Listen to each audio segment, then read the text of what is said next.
Who learns about nutrition the easy way? What ensures that dry, clean garments retain their buttons? How would you go about weighing a steer? Why is this man in no danger at all? Industry on Parade. Peabody Award winner for public service, produced on film each week by the National Association of Manufacturers.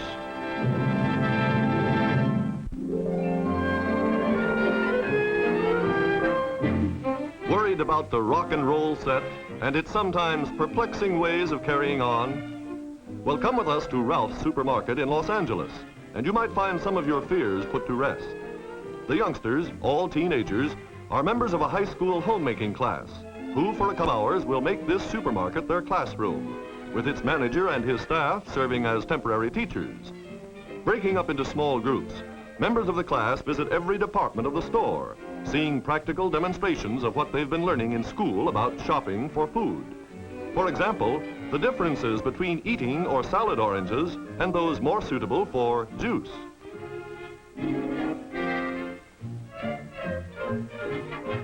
The visitors learn ways of spotting really fresh produce and find out how changing seasons bring changing bargains. But they accept modern food distribution and packaging techniques pretty much as a matter of fact. Never having seen an open Cracker Barrel, they have to be told of the sanitary and quality-preserving aspects of today's containers. Another object lesson, the economies to be realized from buying the right quantities. Going behind the scenes, the students visit the refrigerator room, where meats are stored and cut, and here identified.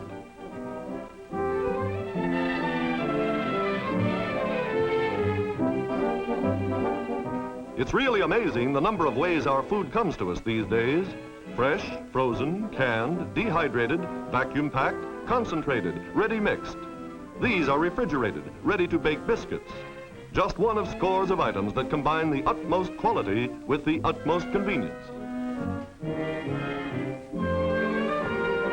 Another field of research, finding ways of preparing the standard food products in new, tantalizing dishes, like banana pancakes.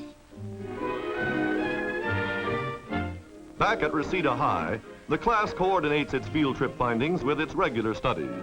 Pupils discuss things like can sizes, comparison of prices to weights, and above all, nutritional values. As their teacher points out, there are 6 daily food groups: milk and milk products, meat and fish, breads and cereals, fruits, vegetables, and sweets and fats in moderation. 17 magazine originated this program, and articles in the magazine point out ways of putting it into effect. In addition, food charts, study guides, and recipes are made available to home economics classes by the magazine, which also arranges nationwide visits to stores like the one we've just seen. And thus do the homemakers of tomorrow learn the many intricate crafts involved in what will become their life work. How many years hence will that be? Not as many as you might expect, for statistics show that almost 50% of all first brides are teenagers, with 500,000 persons under 20 setting up housekeeping every year. With their knowledge of things like tenderizers to upgrade less costly cuts of meat, and their other conscientiously acquired skills, it would appear that these youngsters will make out very well indeed. And when you get right down to it, that's true of the vast majority of our young people. Among this vast majority, the closest approach ever made to juvenile delinquency is an occasional high-spirited lapse in table manners.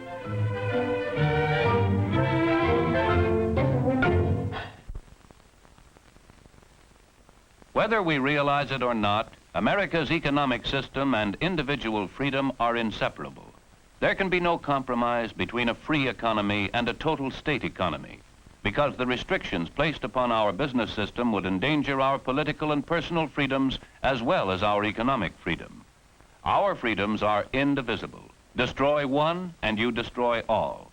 We have learned since we became a free nation that the price of freedom is eternal vigilance. It is our job to continually protect those freedoms which enable us to become the most powerful nation in the world.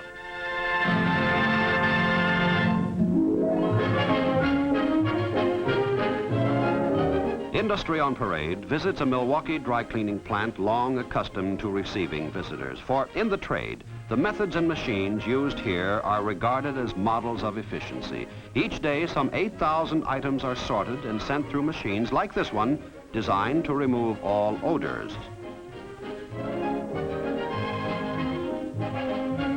At other stages of the processing, spick and span dry cleaning relies on skillful hands. Spotters know how to analyze each stain and select the agent that will remove it.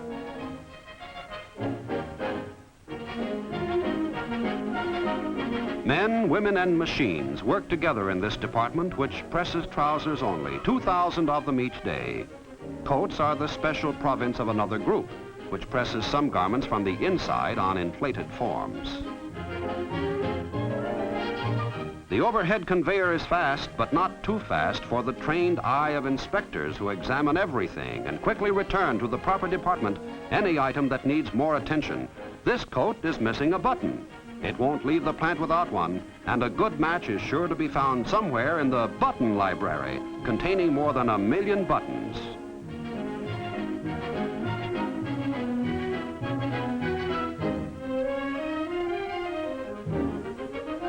The company's own engineers developed a piece of sorting equipment called the segregator. Operated by only one girl, it sorts thousands of items a day for 36 different delivery routes and branch stores.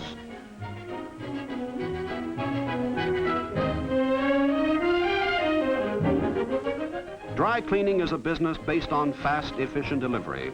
5-hour service is the promise, and it's a promise which, thanks to ingenious machines and skillful men and women, is being kept by an industry helping to make Americans the best groomed people in the world.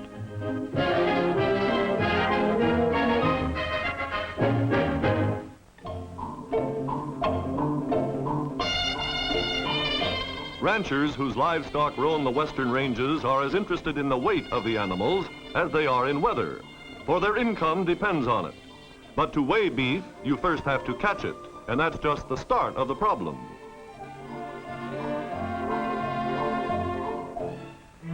This company in Duncan, Oklahoma, helps the rancher solve his problem by devising portable scales, rugged enough to go out on the ranch to the cattle, instead of waiting for the livestock to be rounded up and shipped to market. Operated by brothers Claude and Adrian Paul, the plant turns out weighing devices on trailers easily pulled by tractor, jeep, or car. Experts said it couldn't be done, that a scale is too delicate an instrument to be hauled over bumpy roads and prairie dog holes. But the brothers came up with an improved device using a different principle. When they found the sharpened edges of traditional scales were easily damaged in transit, they simply tried a system of cables and bars. When tests showed it served the purpose, Paul's portable scale was born, and with it, a brand new business.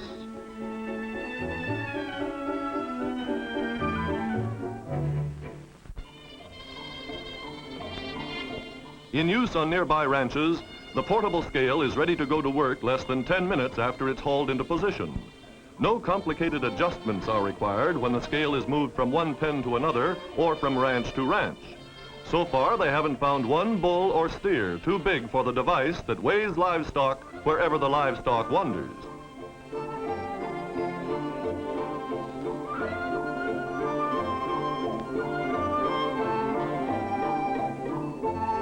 A rancher himself, and now an inventor and manufacturer as well, Claude Paul says his scale eliminates guesswork by giving cattle growers a way to spot unprofitable animals and cull them from the herd early.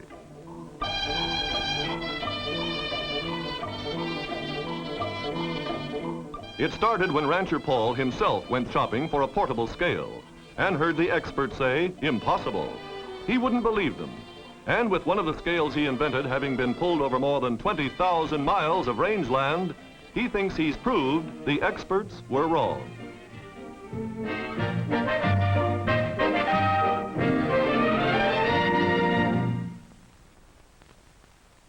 American employees are better informed than their counterparts anywhere else in the world.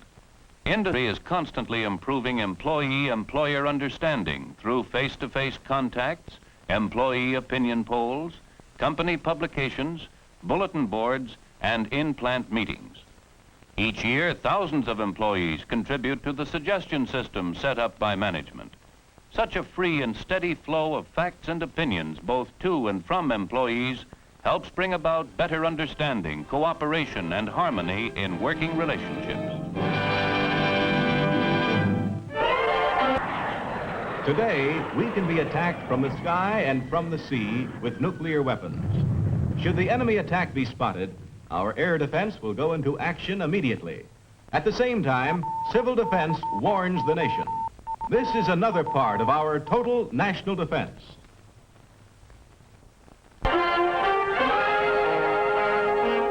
Here's a New Haven company that has helped make 3 generations of New England history.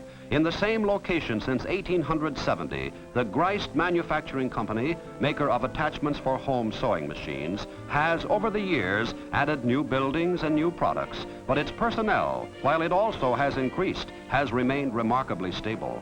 One reason for this has been an employee program which looks to workers' well-being on the job and off. Dr. Herman C. Klein, optometrist, is part of that program. An authority on industrial vision, he is in charge of an eye conservation program based on techniques as modern as the plant itself. By examining each worker and each job, he found 40% had visual problems in their work, though many of those in the group had 20/20 eyesight and others already wore corrected lenses. Studying each stage of the assembly process, the doctor uses a sensitive light meter that measures the level of illumination to pinpoint possible trouble. He orders more light, bigger reflectors, or relocation of light fixtures wherever necessary. Manufacture of cameras as well as sewing machine attachments puts demands on eyesight far different from those involved in driving a car, watching a movie, or reading a book. Since requirements of industrial vision and normal vision are so different, Dr. Klein not only checks the lighting, but studies each operation step by step. In this plant, the expert finds the average work is performed just 14 inches from the operator's eyes. Many persons with perfectly normal visual acuity can often be helped by glasses on these jobs. On others, the consultant recommends special protective goggles to block fumes that may be dangerous to the eyes.